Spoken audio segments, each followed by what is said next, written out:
Hello friends, welcome back to our channel. இன்றைக்கி நம்ம ஒரு சிம்பிளான வெண்டைக்காய் பொரியல் எப்படி பண்ணுறதுன்னு பார்க்க போகிறோம். இதுக்கு நான் நல்லா ஃப்ரெஷ்ஷான வெண்டைக்காவை நல்லா பொடியாக கட் பண்ணி எடுத்துக்கிறேன். ஒரு கடாயில் 2 ஸ்பூன் எண்ணெய் ஊற்றிட்டு பாதி கட் பண்ண பெரிய வெங்காயம், ஒரு கொத்து கருவேப்பிலை சேர்த்துட்டு நல்லா வதக்கிக்கிறேன்.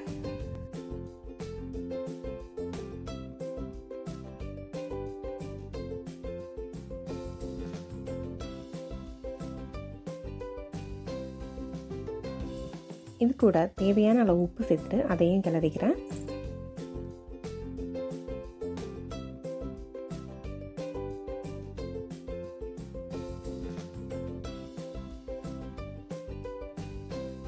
வெங்காயம் நல்லா வதங்கினதும் 1/2 ஸ்பூன் சீரகத்தூள், 1 ஸ்பூன் மிளகாய்த்தூள் சேர்த்து அதையும் நல்லா இது கூட சேர்த்து வதக்கிக்கிறேன்.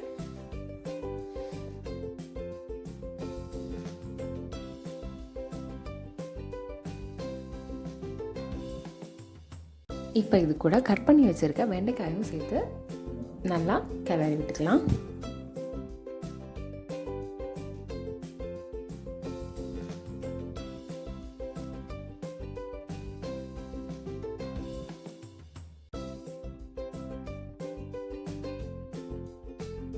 இதில் நம்ம தண்ணி ஆட் பண்ண வேண்டிய அவசியம் இல்லை.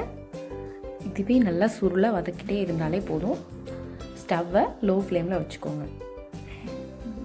10-15 நிமிஷத்தில் நல்லா சுருளை வதங்கிரும். அவ்வளோதான், நம்ம ஸ்டவ் ஆஃப் பண்ணிடலாம். அவ்வளோதான் ஃப்ரெண்ட்ஸ், ரொம்பவே சிம்பிளாக வெண்டைக்காய் பொரியல் எப்படி செய்கிறதுன்னு பார்த்தாச்சு. நீங்களும் இது மாதிரி ட்ரை பண்ணி பாருங்கள். மறக்காமல் நம்ம சேனலுக்கு சப்ஸ்கிரைப் பண்ணிவிடுங்க. உங்கள் ஃப்ரெண்ட்ஸ் அண்ட் ஃபேமிலி கூடயும் ஷேர் பண்ணிக்கோங்க.